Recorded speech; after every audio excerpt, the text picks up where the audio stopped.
Okay, hello everybody. I had to really decide if I was going to do this or not, but here we are.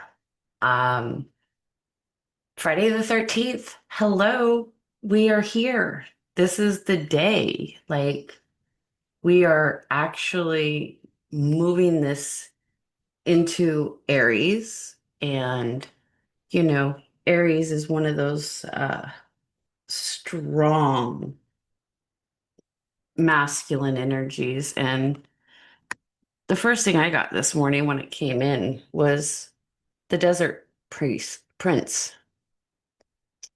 And just seeing this, it just aligned so much.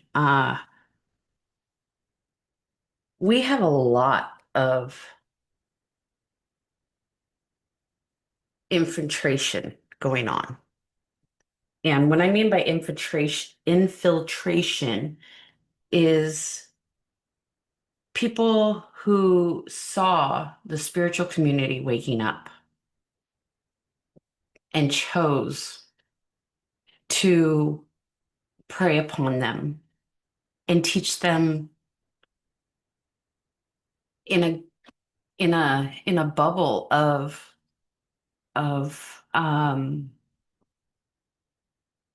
what they needed to hear, and has left them all wondering and walking around like zombies right now because they don't know what to believe. And what am I talking about? I'm talking about those that followed people like um Deepak Chopra, those that followed people like those guru-esque. I want to name names. I really do. Sage Goddess, you're another one. Athena, you really did pull the wool over people's eyes. So kudos to you guys. Um, and then you have all those that are out there running around with the love and light. And yes, the only way to combat hate is love, but it is a self-love that teaches you that you can put up boundaries and walk away from people without any explanations, without any conversations, and to be able to walk within your own identity. And this is what I was talking about with yesterday in my video, how when you stand up for yourself and you put yourself in a position where you are the one that is sovereign, where you are the one that restricts the access to yourself, right? Where you choose how you're to be treated. This is the whole stop outsourcing your identity. This is the walk it the way you feel it. And so when you close those doors on people and you start to move in your most authentic path, you become in alignment, right? With your truest destiny, with your higher self, without all this going ons within yourself, which is one of the reasons why I got like the hungry ghost, right? Because your ancestors are just so hungry for your own authentic self to come through. Sorry about that. And when you allow yourself that little bit of peace and sacred consciousness, and you release the attachments, that are falsely placed upon you by society. And what is that? That is, well, you didn't answer me right away. You didn't text me back right away. You didn't like my photos. You didn't like my blogs. You didn't share my stuff. Okay, well, I feel that way sometimes. I have lots of people that I interact with that I love that are a part of my collective, my sacred group. And and the first thing that I tell them is that, hey, I'm not going to be the one that answers back right away. And so when I start to feel that feeling of, oh my gosh, they didn't share my stuff or they didn't like my stuff or, things like that, I have to take myself conscious, right? Consciousness and say, wait a second, am I placing a unrealistic limitation on somebody? Yes. And so what do I do? Okay, cool. I don't put that energy in. I take that energy back and I throw it away and I give it back to the goddesses and I give it back to the entities and the ascended ones that have come before us. And I allow them to work that out. It's not for me. My path is to sit here and come in for you guys being as authentic as possible to myself, not to anybody else. Plain and simple. This is why we have the wise woman of the Wonderland in reverse. And she comes in reverse, right? She's reversed. Right? Let's put her upside right side so you can see that she's an older, wise woman with integrity. But being in reverse means that you don't compromise. You don't imitate anymore. And for me, that's hard because I like to have a structure. I like to have everything written out. I don't have nothing written out right now. And I'm just coming before you to show you that there is so much going on right now. You have to be authentic to yourself. And that if that again means walking away from people without anything, any explanation, it's what you need to do. And to those that have been left behind, maybe you need to look in the mirror. Maybe you need to really do some deep Medusa work and allow yourself truth for once in your life.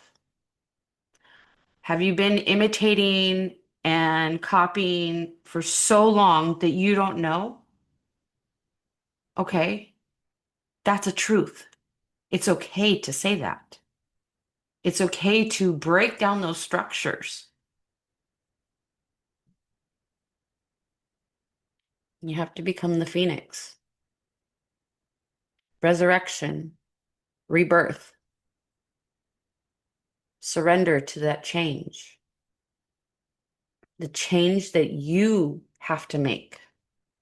There's no spiritual gurus out there. There's no ascended Reiki masters. There's no, shamans. None of those are going to actually help you until you are ready to become true to yourself. Like, what the fuck am I doing? Am I following somebody else's path because it looks cool? Because it's part of the in thing? Is it trendy? Right? So you really have to dive deep into yourself. And being true to yourself in this new timeline is how you're going to propel yourself into all of the things that everybody talks about manifesting and changing your stars and all of that. This is now that time. This is the put up and shut up. Put up your real face, take down the mask, and shut up. Shut up by stopping bringing what they have been trying to shove down their throat as their way of spiritual healing. Spiritual healing is looking at what has happened in your life, the good, the bad, all of it, and seeing your own inner strength. Where were you small? Where were you afraid? And be able to take that to that next level where you accept all that and see that those are the things that you were uniquely set up to go through. The good, the bad, the fucked up, the disgusting, all of it. And when you look at it and you go, wow, this is what my life was, you look at it and you seriously tell yourself, instead of the words, I can't, well, son of a bitch, I can. Because I'm still here. I made it through that. I made it through that. I made it through that. So it's about changing your mind, your own mind, to take yourself out of the victim narratives and bring yourself into the heroine of the story, your story. Your higher self is screaming and calling for you all to stand up into your higher self's truest aspect. And what does it take? It takes looking at your inside monologue, your inside belief systems,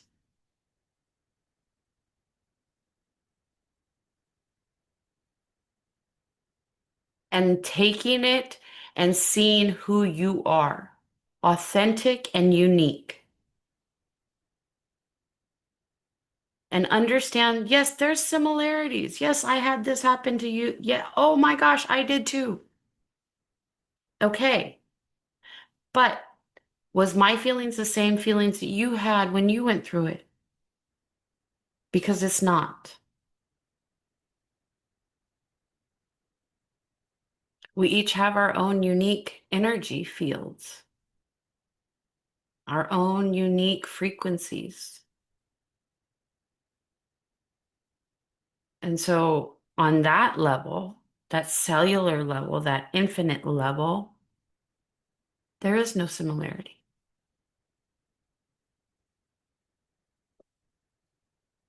Alrighty, let's pull one more card. The Web Weaver, Synchronicities, Divine Intelligent Cause and Effect. Exactly what we were talking about today. And this is how you know that the synchronicities are there, right? You get your oracle deck, you get your tarot deck. And when you've connected with it deeply, it will tell you what path you're on if you're not doing the right work. It's a great source of self-awareness. It's a great tool for divination. And for those that are out there trying to copy witchcraft, Santeria, hoodoo, voodoo, I have to ask you to ask yourself, because a lot of these are, and I talk about it all the time, these are technically closed practices unless you're Ifa.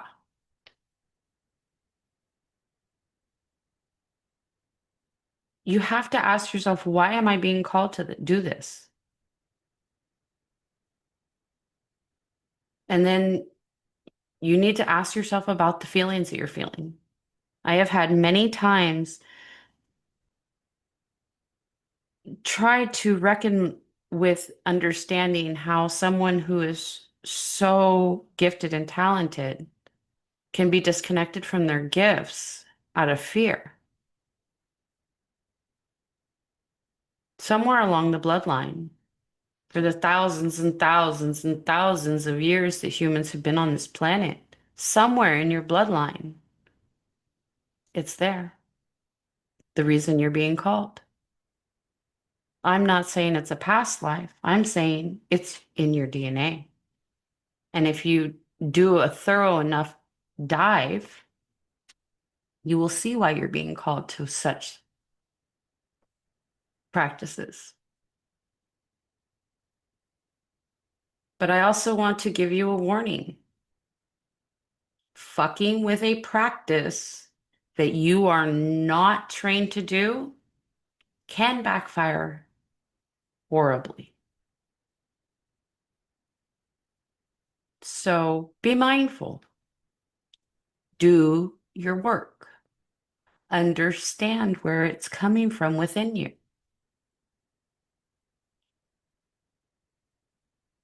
It will help you to become more authentic for yourself, more true to yourself. So I think with that, I'm just going to leave it here. Um, I thank you so very much for being a part of the beginning of the Medusa workshop. This today is helping you end your spiritual dependencies. Spiritual dependencies are thoroughly woven, as the web weaver suggests, thoroughly woven into today's topic and video. So, with that, I want you to really focus on ending your spiritual dependencies, ending those relationships that are holding you back from opening up your truest and most authentic path. Um, yeah, I think that will be it. So just remember, ladies, gentlemen, if there's out there, access to Medusa isn't a public access. This workshop is, because when you step into your fullest and truest path, you can walk up to Medusa and see yourself in your most truest form without being bitten. Bye, guys.